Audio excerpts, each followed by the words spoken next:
Yo, what's going on, everybody? It is 1:01 p.m. here in Chicago, Illinois. It means it's time for another live stream. Today is Wednesday, August 11th, 2021. It's hump day. That's what someone said at the pool today. Normally, when I go to the pool, it's like super quiet. Even if the pool is like full of people, all the lanes are filled up and everyone's swimming. Like, very rarely do I hear anyone talking. But today, one guy, I think I was like, there's 4 people at the pool. There's 4 lanes. So there's 4 people at the pool today.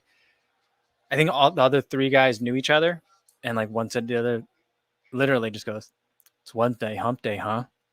And I feel like that was the entire conversation. So I think they non-ironically said that it was hump day today. So that was pretty interesting. It's like the only word ever uttered in that pool, but it's hump day.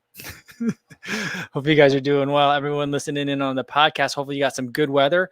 The weather's been crazy here in Chicago lately. We had some pretty intense storms coming at the end of the days, like once it like the sunset. I think we just had some crazy humidity, and once the sun goes down, the temperatures start changing and flipping around, and that does weird stuff weather-wise. But today, this morning, like we had a really strong storm blow through. It took just a couple minutes for it to do that. Well, maybe like an hour, less than an hour. But now it's like super bright. It looks like a nice day out there. So hopefully you guys have nice weather and then it's not too humid. Everyone listening or watching on YouTube, but after the live stream today, hopefully it's a time at your day where you can sit back and enjoy and listen with a nice recovery beverage. Today I've got some of the the watermelon electrolyte drink. So there's no sugar in it, but there are electrolytes in it, the watermelon flavor. It's been treating me okay. It's not my favorite, but it's good enough that I want to keep drinking it to finish it. So then I'll move on to something else. So that's kind of where we're at for today. I just finished a big bowl of ramen noodles with my daughter. So I'm full, not in the mood for coffee because my belly's already full of hot food. So I'm going to go with some cold electrolyte drink. All right. Let's see who's in the chat for today. We've got JC says, good afternoon. Terrence Hui says, hey, hello all. Chilling at a Starbucks, half working. You're waiting for a brewery to open in an hour. That's good. That's nice. That's good, like, to have, like, a Starbucks in one place. Hopefully they're, like, close to each other, you know? That's, like, a good pairing. Kind of like brewers and bakers, you know? Coffee and beer, like, next to each other. I think that's a good combo. PG says, hi, Kofuzi, how's it going? I cut my run short to be here. Well, I appreciate that, but you don't have to do that because you could always catch it later, but I appreciate you being here. Hopefully you had a good run. Mark Saltzman coming in from Long Island. While we were on again with another new governor. Yeah. Well, my wife and I were talking about it yesterday. I'm like, you know, just when I felt like Illinois had a really bad track record with governors, I'm like, New York is also not doing so great. So that kind of makes me feel a little bit better. Not that it makes me feel better, but in the scheme of things, it's like, wow, at least we're not that far of an outlier. We just need to pay more attention as like a public, I guess, nationwide in terms of what the people in power are doing. But yeah, it's a wild situation going on in New York. Really crazy. And it says, hi, Kofuzi and everybody. A very wet 5K with Pip tonight. Feels great to be back running after the torn calf. And Pip is really happy to be back out running. I bet. I've seen some of the pictures out there. It looks like you guys are all having fun. Vincent says, happy hump day, Co and family. Oh, you said hump day before I was talked about hump day. There you go. See, lots of people say hump day. I'm not a person that normally says hump day, but I do enjoy that Geico commercial, the one with the camel. Guess what day it is? That one, I kind of like that one. I feel like that one's like pure dad joke. So I do enjoy that one. Tony Masia says, hey, everybody. Mark Chancoco is here, says happy Wednesday, and the nice Endorphin Pro 2 review video. Yeah, I mean, thank you. I appreciate that one. I had a good time running in this shoe. I just really like that shoe. I really love working out in it. It's great for that. But it's like, it really is the exact same shoe. I mean, really the exact same shoe. Like I'm trying to think of the last time like I encountered something that similar. My kind of like my reference for like a non-update would be like the Epic React 2. Remember that one? But even that I feel like had more substantial of a change than the Endorphin Pro 2 and then the Endorphin Speed 2. But like, and I always say like, if it's not broke, don't fix it, right? But the counterpoint to that is the Rincon. Rincon 1, everyone loved. Rincon 2, everyone's like, oh yeah, that shoe, So like, it's a big risk, I think. And I was trying to think about why that is. And I think that here's my theory. It depends on what else is around it, right? So like if the Rincon 2 had come out the way it did, just basically an upper update, I think the shoe got better, a little bit more room in the toe box, not quite as snug, a little bit more comfortable, more livable.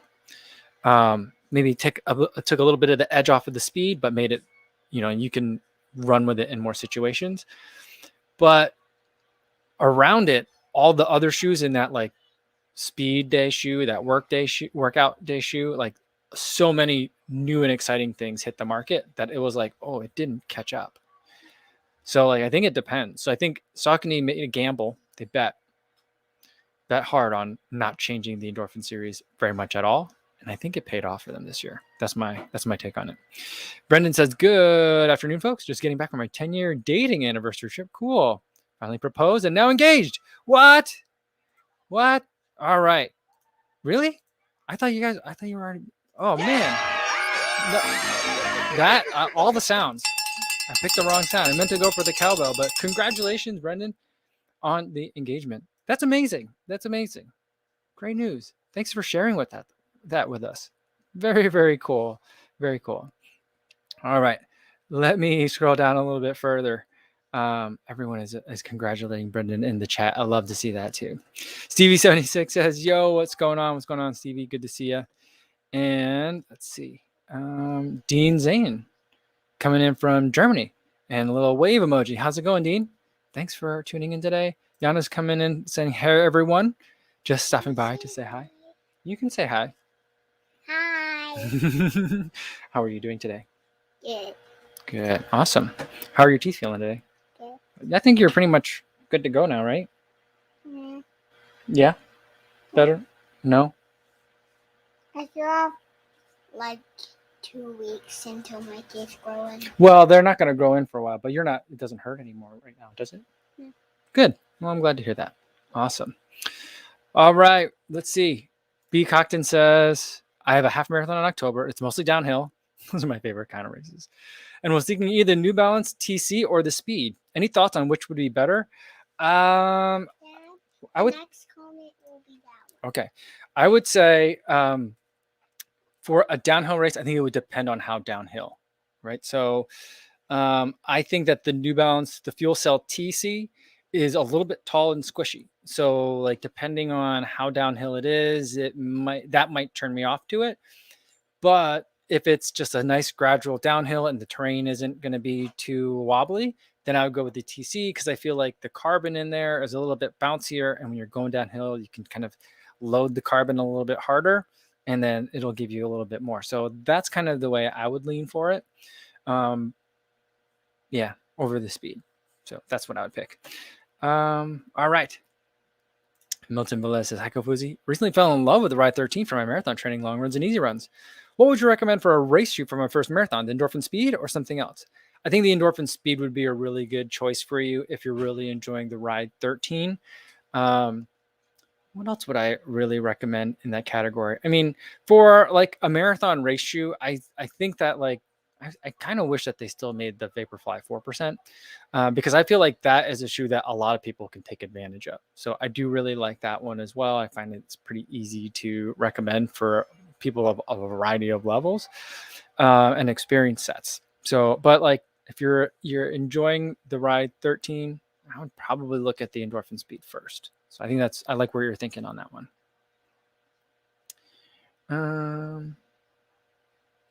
All right. Thomas Villa says he's a little late, but he's here. Welcome, Thomas. Good to see you. And Daniel M says, I have a spare set of 9.5 Nike cycling shoes, Super Reps, if that would fit you. They run a bit small compared to the pegs. I think I'm going to get shoes. I think I'll be all right. Thank you so much, Daniel, for offering. But I'm going to get it all sorted soon. So like, yeah, I got a couple of things are happening. Things are falling into place. People have been reaching out. People have been very helpful. So like, I think I'm good. The shoes I'm a little bit concerned about because like I'm very familiar, not concerned, but like I'm just nervous about shoes because I know running shoes and I know flip-flops. I know some dress shoes, but like because I used to wear dress shoes. I know what I like, but like when we went rock climbing the other day, like I was like, none of these shoes fit. I tried a variety of sizes and they're just like, they're supposed to kind of be uncomfortable. I'm like, why would you do that? And so I'm worried that like the bicycle shoes are going to be kind of the same way. I think that I'm probably going to go with the size 9 for my cycling shoes, but I might go up to the bike shop in the neighborhood and see if I could try a couple pairs on. I would imagine that they have bike shoes. If not, I'll just order a pair and see where we're at. All right. Steve says he was at the Nike outlets last night and he said there were tons of Epic Reacts, dozens of colors, still around 95 pounds. Really? You know what? I think I'm going to try and find a pair of Epic Reacts. And see, like, does it hold up? Is it as good as I remember it? Because I feel like, I have like such a fond memory of that shoe that I wonder if it's going to be like the Clifton one, where people are like, oh yeah, this is good, but it's no Clifton one. Like, so when I see like when I look at the what is it, the Infinity, I'm comparing it to all React foam shoes. I compare to the Epic React. So like maybe I need to pick up another pair. All right, let's scroll down a little bit more. And Remy says, cycling shoes are the only carbon plated shoes I currently own. Remy, by the way, went on a monster swim today. Did you guys see his Instagram? I'm so impressed and I'm quite envious. It's amazing, dude. That was like, would you swim you actually swam like a mile? That's crazy. I can't even imagine it. Yeah, I am struggling in the pool. I feel like, although I feel like the last couple of days, I decided like I'm just gonna do drills and try to figure this stuff out. I've been doing drills every day, but I'm like, I'm gonna figure something out. Because before I've been kind of like one foot in the camp of like, your form is what you got. So like, go with what you got and figure out a way to survive with what you got. And the other part of me is like, you're not gonna survive with what you got. So you gotta like, there's no point in holding back and trying to do it the way that's comfortable. Got to be uncomfortable. I've been leaning towards just being uncomfortable because I don't think I'm going to make it the way that I currently swim, but it's very disorienting, I gotta say. All right. Crespin Greco says, hi, Kofuzi. Hi, all. Crespin Greco here. What's going on, dude? Good to see you. Sean Marshall said that Remy was in the middle of the Atlantic. Yeah, you were like ocean swimming. I mean, that's open water swimming. Chase 3 says, and you got Chase the dog as your YouTube picture? Good work. Chasery's on the case. He says, what moment in your running progression would you say buying super shoes would be a good investment? I don't really consider them an investment, but they are a bunch of fun. So like, I think that, yeah, I mean, like it's all a hobby. So, I mean, like investment's kind of I don't know if that's the right word for it, but I think it depends on the carbon shoe that you're getting.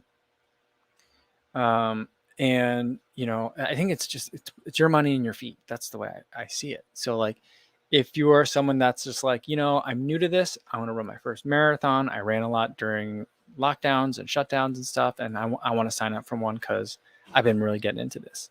But you don't really want to like, do I really want to watch? Do I really want to get these super shoes, all this stuff? Like then the shoes you got are great and you'll be fine. I mean, maybe if they've got a lot of miles on them, you might want to get another pair of the same shoes you like, but you don't have to, right? But if you're training and you're like, I felt like I gave it the best I could, sometimes life gets in the way. So I didn't hit all the training workouts, but I put in an effort and, I've done all the things, everything that I could do up to the point of like, the training I've done or is too late. And now I want to see like, what are the things that I could do in the last 2 weeks, in the last month before the marathon that can help my chances. One is like, well, I can make sure I'm really well rested. So focus on your sleep and recovery and your nutrition. And then you can then look at some of your gear, some of your kit. So, what kind of clothes can I be in that make me comfortable? What kind of gels can I bring with me to make me comfortable for the run and make sure I'm staying topped up on my sugars? And what kind of shoes can I have that can help me, right? And so like that's the way I think of it. And for some people, they'll say, maybe for the next one I'll do it, but this first one I'll go with the shoes I got. So it's really, I don't think there's a rule. There isn't a rule, but I think some shoes I would recommend over others. So like today's video, the Endorphin Pro 2, I probably wouldn't recommend that for people for like their first marathon, or even for their first half, maybe for your first half marathon, but probably not, just because that shoe, I feel like it takes a little bit more to really get everything out of it. But if you put it on and you love it, great, awesome. I'm not trying to stop anybody from doing anything, but I think other shoes are a little bit more accessible in terms of like, oh, I can feel like what this shoe's trying to do. So like, I feel like the Vaporflies of the shoes with the ZoomX in it are pretty much all in that category because that foam is so good. And that's usually a good place I generally tend to start people. And then from there, depending on what you do or don't like, there's other shoes that you can kind of like fine tune in terms of what your preferences are. So that's my general take on it. Kim says, past weekend had the strangest race experience. Went to St. Petersburg for the weekend. No expectations for a good racing time because one was not properly training the past 2 months. I think there's more to that. I don't know where the rest of it is. But now I'm on the edge of my seat. And Vincent says, can you elaborate on running in the heat benefits you in the fall with marathon racing? Well, I think part of it is that like it's just more work. So like for me, I don't think that so much that it benefits you in the fall. It's just easier in the fall. So like what felt hard to do your marathon pace for, let's say, your long run in the summer when it's hot and humid, relatively speaking, is going to be a lot easier in the fall when it's cool and it's not as humid. So that's really it. I don't think that it's not like altitude. Some people say humidity is a poor man's altitude, and maybe there's something to that just because the air is thick. But like, I don't really think in terms of mental toughness. Yes, in terms of strain on the body, maybe there's not a similar physiological benefit, but it's another strain that you're putting on the body. So something else that you're subjecting it to that will, I think, give it a positive stimulus. But like the only time I would ever like recommend someone run in the heat is if they're trying to gain a heat adaptation. Cause like maybe you're doing a crazy road race in the desert, that kind of thing. So yeah, but in terms of it benefiting you in the fall, it's because it's going to be much more pleasant to run. Now they also say like winter miles is spring smiles, so that's like kind of another thing, like why you should run through the winter. And I think it's somewhat analogous. Running in the winter is hard because you're like covered, wearing much more weight, and you have to build a lot of mental toughness to run all winter long. But it also like you're continuing running, so you're not taking like an unnecessarily long break, and that just cumulative mileage, lifetime miles, is also going to help. All right. PJR said, did my first 10-mile run this past weekend. It felt really good in the second half. Awesome. He says, maybe it's because I respect the distance, took the first half slower. And second 10-miler this weekend. Awesome. Well, really good job. Let me make sure I can let me get the right sound for that distance PR for this weekend. Good job, PJ. That's cool. 10-mile runs. The first time I did a 10-mile run was well, not the first time, but the first time I did a 10-mile run in a long time was the Soldier Field 10-miler. This would have been like 2016, maybe 2015. I think 2016. But I just remember the next day feeling like the pads of my feet were going to fall off just because I felt like there was so much friction and everything was so sore. So I don't get that anymore. I think my feet are a little bit more callous than that now, but I definitely remember that feeling. So hopefully you're feeling good, PJ. And Sean Marshall says, I got a big bag of Tailwind yesterday. Looking forward to hydrating with that bad boy. Ever use it, Co? Yeah, I bought like a variety pack on Amazon of Tailwind, of like not the big bag, but of like they have like tubes that they're about the size of like a power bar, and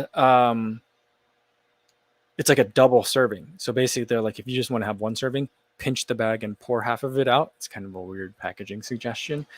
but I've had it before, and I do like Tailwind a lot. I think it's good. It's easy on the stomach. The flavor's not so strong, so you could sip it all day.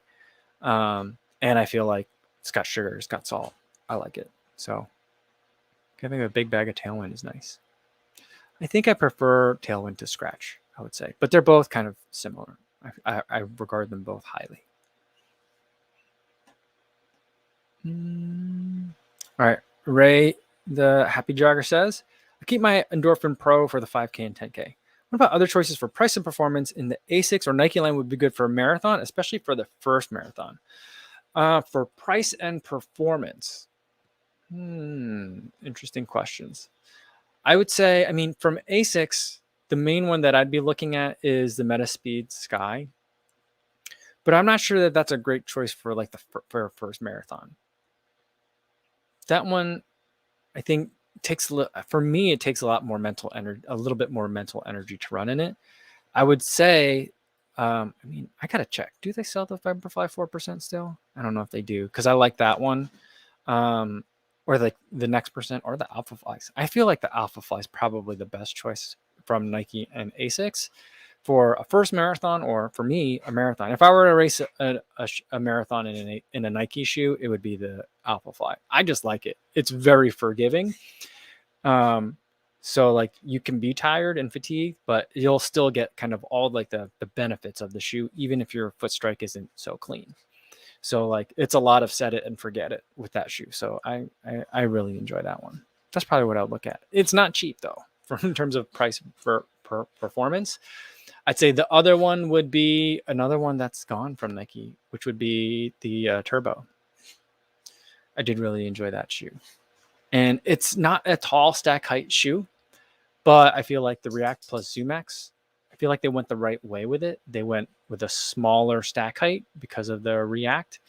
But I mean, I've run multiple 20 milers in the turbos. The Turbo 2s I prefer. They're a little bit roomier in the toe box. That I feel like would be a good one. I think I still see them around the lakefront. A lot of times these days, I mostly see them as casual shoes. So I don't know if people used them up and now that's what they got left. But I still see them out on the lakefront from time to time too. I don't know where people are finding them, but that's another one that I missed. I did just get a pair, and here's one that might work. I did get a pair of the Romero 16. I got them yesterday. I didn't go for a run today. Otherwise, I probably would have run in them today, but I didn't run them yet. I'm optimistic. I have hopes. They might not be a great marathon shoe, but it's very puffy. That's my first impression. Puffy tongue, puffy heel collar. Everything's very padded. I feel like it's going to be hot, but it's got a little bit of ZoomX in the heel and React and Zoom Air pocket. So I feel like it could be a nice, like, super plush Pegasus. It's what I'm hoping for, but we'll see. That'll come up. That video will probably come up next week, given my schedule.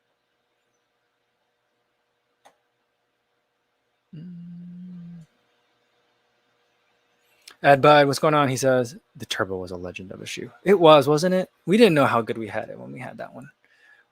I mean, maybe, I think we did. I think we did, but you know, that one, now that it's gone, we're not getting a Turbo 3, right? So I don't think we're getting a Turbo 3. So JJ says, I noticed you focus on your hips and legs and stretches. Do you have any advice for soreness in the back during long runs? Yeah, I would say if you're getting sore, I used to get sore sometimes in my lower back, especially if I was doing a lot of downhill running. Like if the course had some downhill grade to it, it comes from the hips. For me, it did anyway. So like, that's why I focus on the hips. For me, my tightness in the hips affects me both below and above. So like primarily affects me below, and my knees is where I start to feel it if my hips are locked up, because everything just starts to like get real tight and creaky, and then it reduces range of motion, and then bad habits start to develop to compensate. But I think for me in my hips, if the hips are not moving right, it also gives me some lower back pain. It used to give me some lower back pain from time to time. So like I would try focusing on the hips. See how, I mean, I'm not saying like you do my exercises for a month and let me know. I'm thinking like do some of those, just do the routine. You don't have to do like the whole set of everything, but see if you're getting a good range of motion. If you're not, it's probably a good sign that, like you'll know if you do a deep squat, if your hips are locked up, or if you do a lateral squat, if you're not feeling good and if your hips are like angry about it. The other thing to do is just do like a pigeon pose type of position from yoga, like on the floor, and like, or like some of the hurdler stretches on the floor. One where you like kind of do like a figure four, one leg over the other. I guess every runner does that one, but I learned it when I was learning the hurdles. But those things will let you know if your body is not getting full range of motion. And for me, that's where I haven't, since I started focusing on the hips, I haven't had any lower back issues with my running. The other thing, this might even be like the simpler solution, is maybe what you're sleeping on is not firm enough. So when I'm in Iowa, the beds that we sleep on are very, very soft. Some people like a very, very soft bed, but I prefer very, very firm. And so a lot of the time I'll just put some sheets down on the floor and sleep on the floor. And that's like that straightens me up, really nicely. And I feel great. So those are the two things that I would look at. All right. Sean Marshall says Boston 10 for a marathon. I think it'll work. I still need to do some more testing on it. Like the more it's been a while, and I'm thinking I'm either going to run in that or I might do a first run in the Adios Pro 2 for tomorrow because I want to put in another workout. Similar to the one that I did for the Endorphin Pro 2 video. So like either it's going to be that or maybe the Adios Pro 2.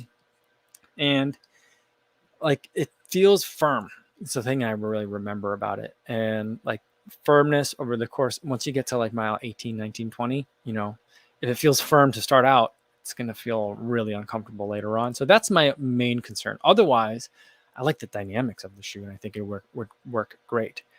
But I'm wondering if my suspicion is going to be that I'm going to really like the Boston 10 in the same way that I like the Endorphin Pro 2, where I like it for threshold workouts, but like for really long runs, like at marathon pace or maybe just a little bit of a tempo run, like I don't know if I'm going to love it. But that testing remains to be seen. So I'm not so sure. Unexecutable wants to know Zoom Flight 3 for cross country. I'd say probably not. I mean, if you mean like for training, like when you're doing your road runs, then I think it'd be fine. But like that's a tall stack height shoe. And I wouldn't really love it having that on if you're going to be on grass or on like a cross country course. So that's where I'd be a little bit concerned, but it would depend on what your running looks like. Because I remember for us in cross country in high school, I would say about we would still do some track workouts early in the season, but we spent a lot of time just running around the roads around the high school, and it was hilly. I remember that, but and occasionally we'd get out in the woods like on the weekends, so it just depends on that. So if it's going to be on something that's not pavement or track, I'm not sure I would love the Zoom Fly 3. All right. Frames by Seb says, looking for winter tips as I'm in Montreal and we're buried in snow and ice. Do you guys use any traction spikes? I don't think you guys are buried in snow and ice right now, but I know what you guys mean. I've not used that before. I'm lucky in Chicago, where I normally run along the lakefront path. A vast majority of it is plowed and salted all year long. So like I was able to run pretty much year round. I mean, I run year round in Chicago. I think Montreal is colder for sure. But I'd like to say we're in the same category, but without trying to say we're as cold as Montreal, but I'd say we're in the similar category. I think you guys might get more lake effect snow than we get in Chicago, but I'm not positive on that. Montreal is a city that I definitely have on my list of places I want to visit very soon when that's possible. But yeah. So like a lot of people do recommend it, but it depends. I guess it's going to depend on where you're running, if you need it or not.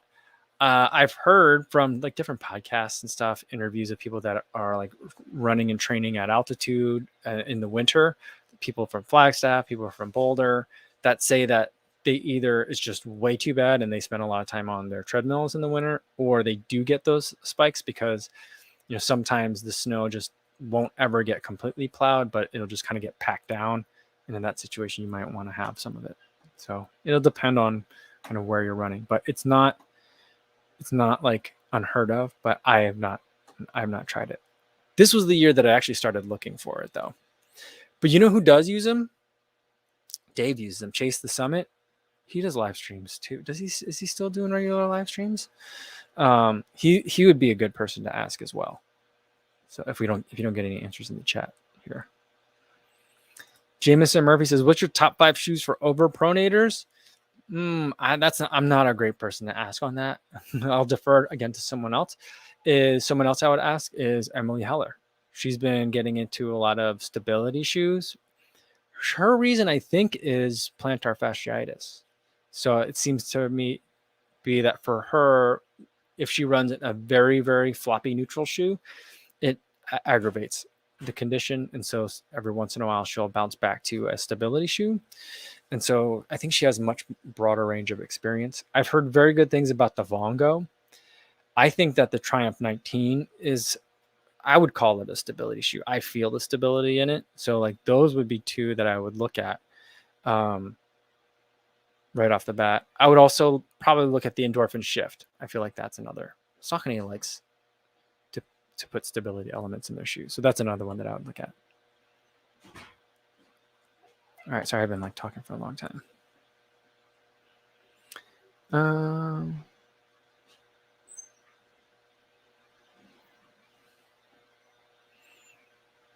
Ed, but the Boston 10 in his size is a clear 90 grams heavier per shoe, and it feels quite substantial on this UK 11.5. Yeah, I bet. I'm not sure where the extra weight is coming from. Yeah, it's confusing, right? I feel like part of me is like, is it all the suede or whatever that material is on top? Like they put like a very retro collection of materials on the top of that shoe. And I'm wondering if it was like, we need to make this very different from like the Adios Pro. Right. But I don't understand, like there's just so much about the Boston 10 that's confusing, right? Like conceptually, I get it. Modernize the Boston, say goodbye to the past. Let's just redesign it from the ground up. But then I'm like, well, why didn't they imagine, I feel like if I told you, all right, for 2021, here's what Adidas is going to do. They're going to completely change the Boston 10, the Boston for the Boston 10, and they're getting rid of the Adizero Pro. Not the Adios Pro, but remember the Adizero Pro. So how do you think they should do it?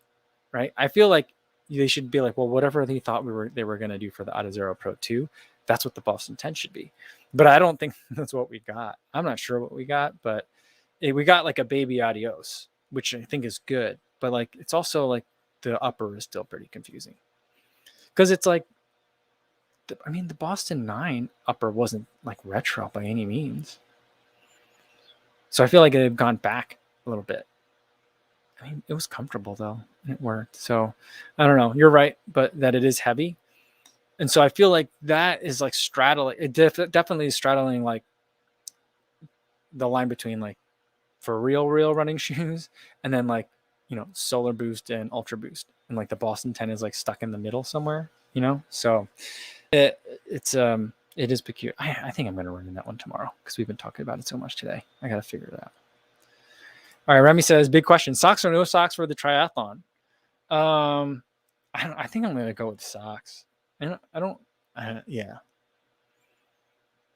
The question is, when will I put on the socks?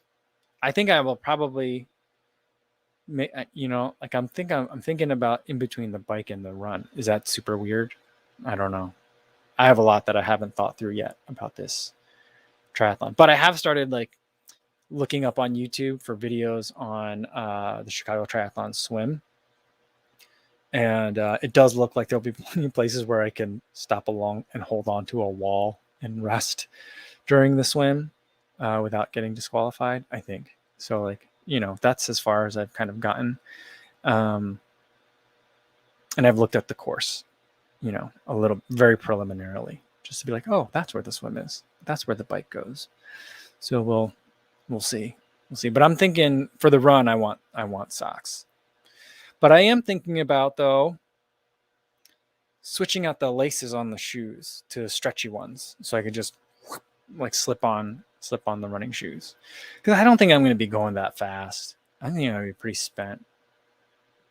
I think I'm going to be way over 3 hours for my finish time. What's the cutoff for the swim? I don't know. I think I'll be lucky if I make the cutoff. That's where I'm at. And then, so I feel like it's just going to be a real long day for me. So by the end, I feel like, right now I'm thinking, I'll be good on the run, but I don't think I'm going to be good on the run. I think I'm going to be dragging. But, hopefully I'll cross that finish line.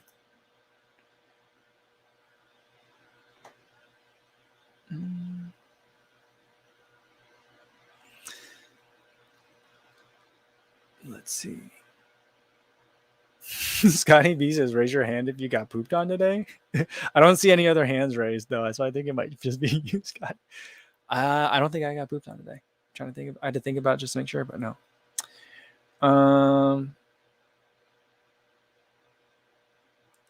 Let's see. Dami says, training for the Amsterdam Marathon in October, following a plan and all. Was ready last year, but got canceled.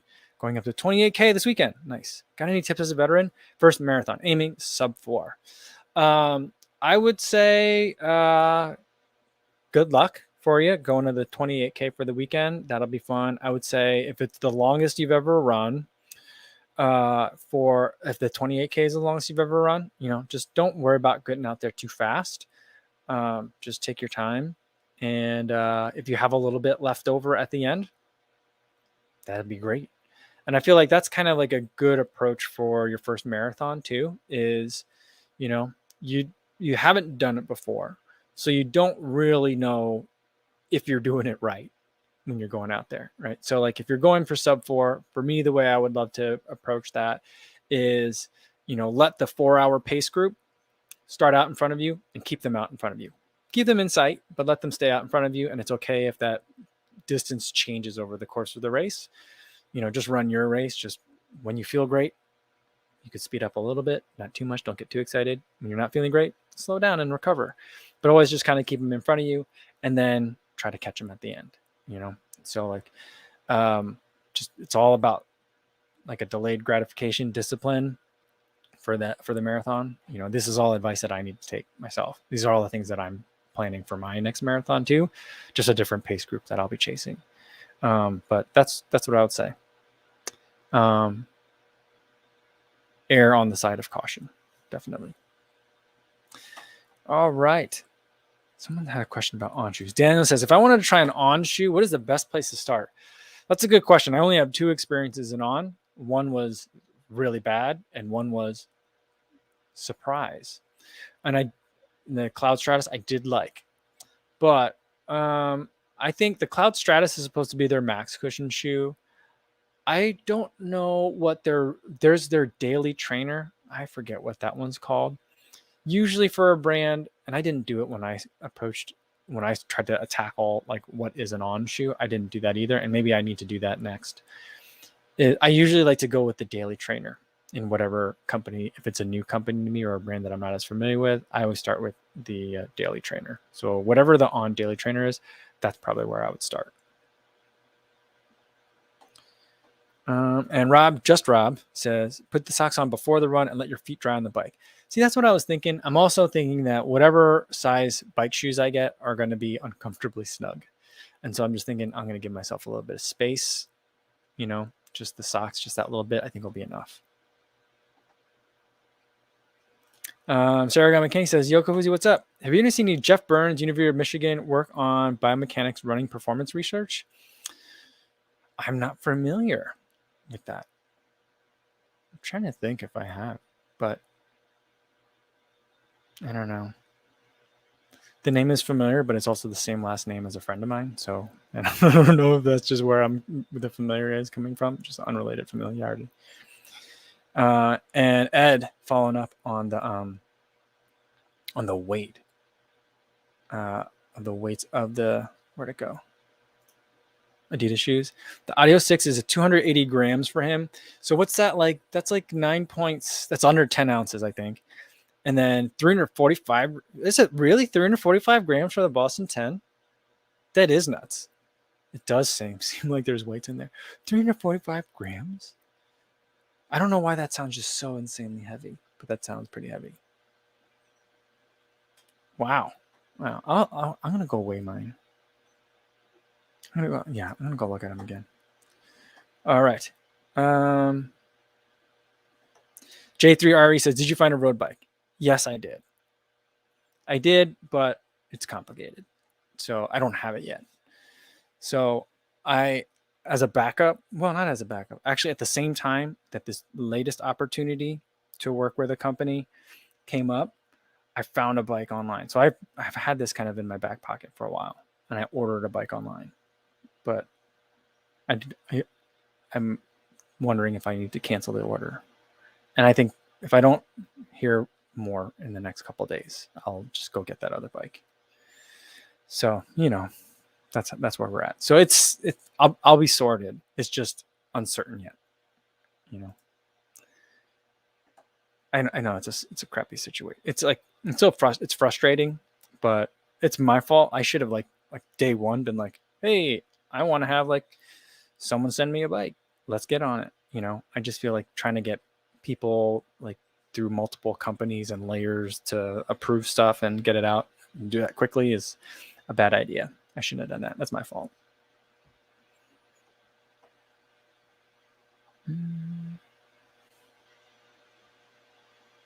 Short Runner said, how did you prepare for the barriers in the steeplechase? I found a high school that didn't lock up their hurdles. And so whenever I was there on the track, it was the summertime, so school's not in session, but there were like day camps sometimes. So I can on those days, but when there wasn't, I would set the hurdles to barrier height and just, at the end of a workout, hop over them about 10 times, like do a set of 10 reps. I would do some hurdle specific stretching and then do 10 reps. I hurdled in high school my senior year. I was never very good at it, but I spent a lot of time learning it. So like a lot of it kind of somewhat came back. It never felt that comfortable to me in high school, and it still didn't feel that comfortable to me doing it again. But that's how I did it, just getting a hurdle and just doing like kind of like a quick run up, enough to get up to about race pace or a little bit slower than race pace, and then just try and hop over them. I didn't do any practice on the water barrier, the water pit, so that was scary. The first time I got in a water pit was during my first race. So yeah. Nube says, any thoughts on using the Nike Invincible for a road ultra? I think that'd be a good choice. I think it could definitely hold up really well.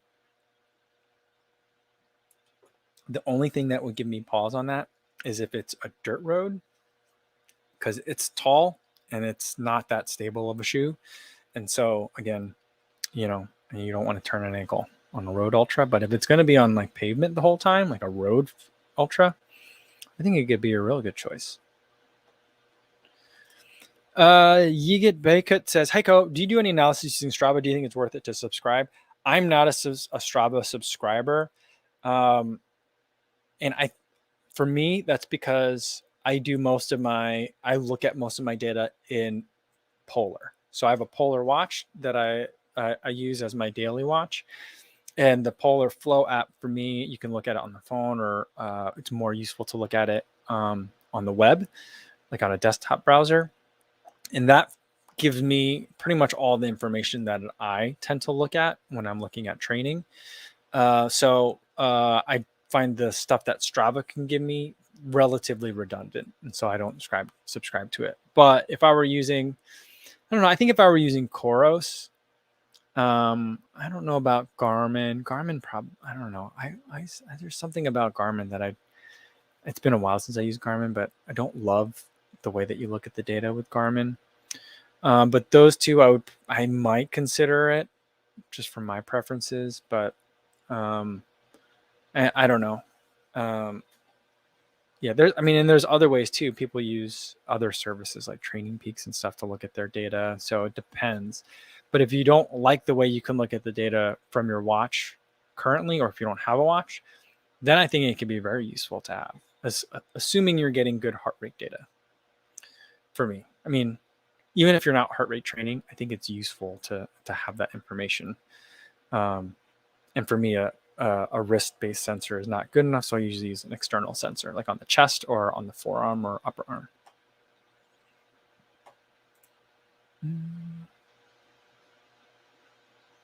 Richard Johnson says, what's my fastest run in August? I would probably say the steeplechase was no, that was in July.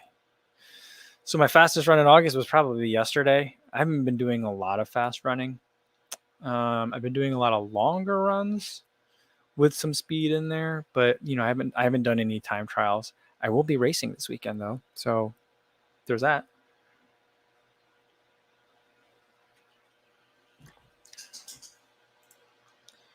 All right. Let's do a couple more.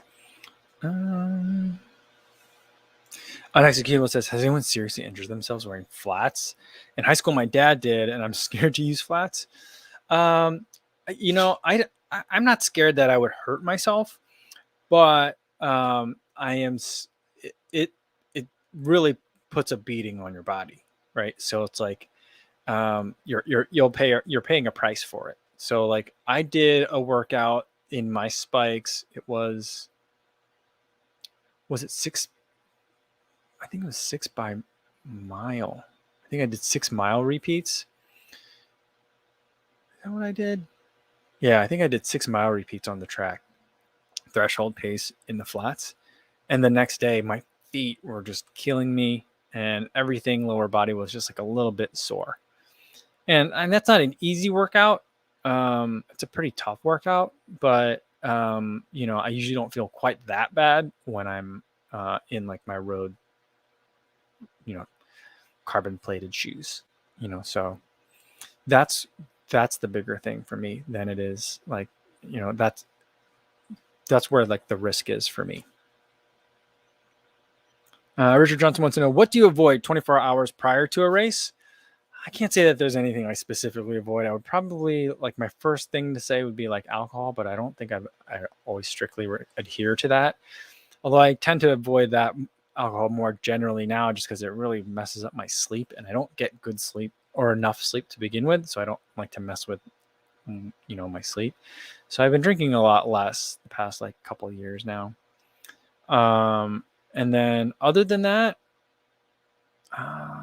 there's always like the gifts that go around of like Michael Scott eating like as much fettuccine Alfredo as he can in the Dunder Mifflin race, Walk for the Cure rabies, Michael Scott Memorial, whatever race. But like I've eaten creamy pasta like the night before a marathon before, and it's, it never like seems to bother me. But I have a pretty resilient stomach, I guess. So trying to think. Yeah, I just think things that would interfere with my sleep would be the only thing that I'm avoiding.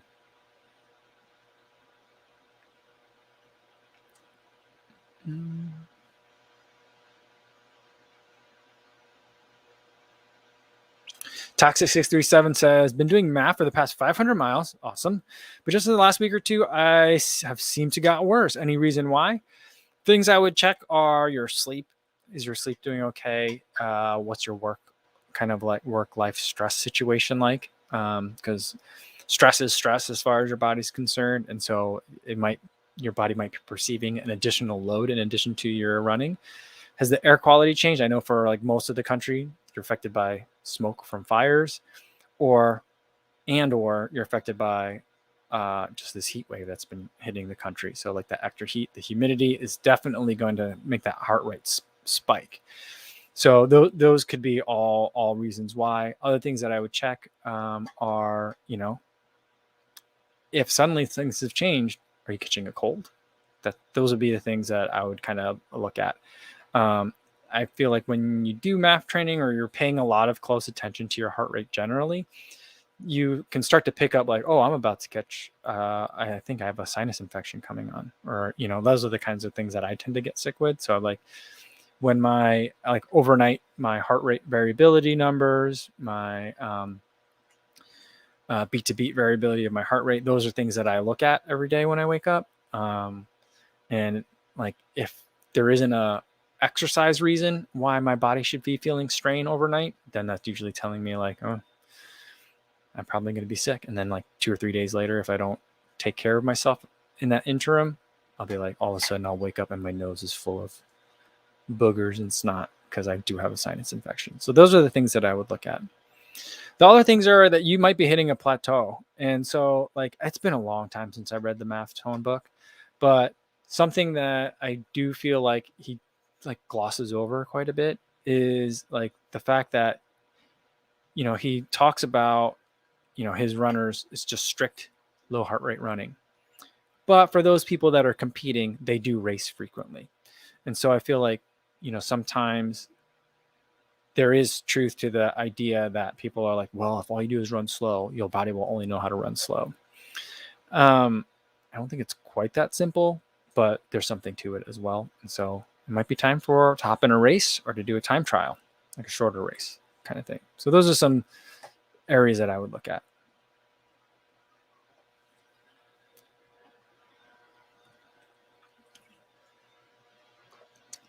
Daniel South says, what's the justification for marathon training? For me, I felt like I was overdoing it in terms of my easy running. So I've kind of thought heavily about marathon in conjunction with learning about 80-20 training from Matt Fitzgerald. Not that he invented it, but he wrote a book about the research that existed about it. So, yeah. So the idea is that like I was doing a lot of my easy runs too fast, too hard. And so, and as a result, I was also not doing my hard workouts hard enough. And so that was the justification of using marathon as a way of kind of resetting the body and making sure that I'm kind of like, I took kind of everything apart and make sure I had solid foundation first. Or that was the idea. And just kind of reset and build strong all the things that could be the foundation upon which I could do marathon training. So that was the justification for me. All right, we'll do this last one. Dami says, any tips for gels? I've been getting used to some Martin, although it's so expensive, but other gels mess up the stomach. I would say, I think something that can potentially address both of those issues for you is Science and Sport. That's one of my favorite because they're easy on the stomach and they're cheap. They're also very voluminous, so it's like almost like a syrup, but rather than like Martins are more like eating like jelly, like jelly from a jar, like that you would spread on toast, like that kind of jelly. And other gels like goos are like almost like toothpaste, very very thick. And so like Science and Sport is almost like liquid. It's like the opposite end of the spectrum. And for a lot of people, they're very, very easy on the stomach. The only thing that I wish I had more of was salt. There's not enough salt in those for my preferences. So I do tend to have a variety of gels that I bring with me if I'm bringing Science and Sport. But that's one that I would look at first. And here, well, this is a good question, so I'll do this one last. Oh, and did I mention that Science and Sport is pretty cheap per unit? That's the other thing. Did I mention? I don't think I mentioned that. Yeah, so they're like a daily go-to for me. It's always like if it's a 2 gel run, one of them will be Science and Sport just to kind of help keep costs down on a running basis. All right, here's a good one, I think. Chris Napolitano says, what perspective do you think is missing from the YouTuber universe? I think there's 2 that are missing. One is foreign language YouTube channels. So like a lot of, I understand why, but a lot of channels for people that are native Spanish speakers, whether they're from Europe or South America, and from lots of places in Asia, their channels are in English, which I get it. But I feel like there's so many opportunities for like really niching down. Like I feel like there's a huge opportunity for like an Indian running channel that talks about like, here's the shoes that are on sale in India right now. And here's where you can buy this stuff, right? Like that kind of thing. Like, because people ask me that all the time. Like, hey, I could get this shoe for like this many, and I don't even know what the currency is in India. Is that a good deal? And I'm like, to be honest with you, I have no idea what they normally cost in the local currency. So I think that is one area where like someone could dominate if they have ultra local type of coverage in a foreign language. The other one, and that's a more basic, is there needs to be more female perspectives. So there's just not enough. I think I understand why in a large part. It's because YouTube can be a very grumpy place and a very patronizing place a lot of times. And so yeah, so I could see why there's like, I don't know, if I were a woman in running and I was like, I want to like have a voice and have a platform, YouTube wouldn't be where I would pick. It just, I don't know. I also, so it's like almost a chicken and egg problem too.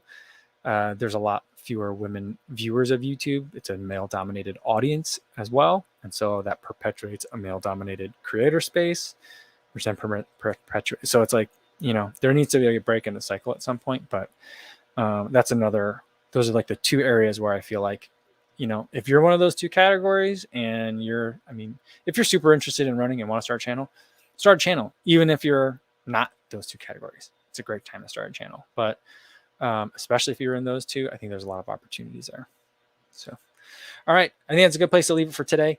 There's not going to be a video tomorrow, but we will do a live stream happy hour. So bring your recovery beverage of choice. Maybe I'll get some of that silk. I'm going to get some of that Silk Ultra tomorrow. We'll try some of that. Maybe. I'm not sure. We'll see. We'll see what I get for tomorrow. But I'll be here same time as today, 1 p.m. Central Time. Hopefully I'll see you guys again. In the meantime, be safe out there, everybody. Thanks.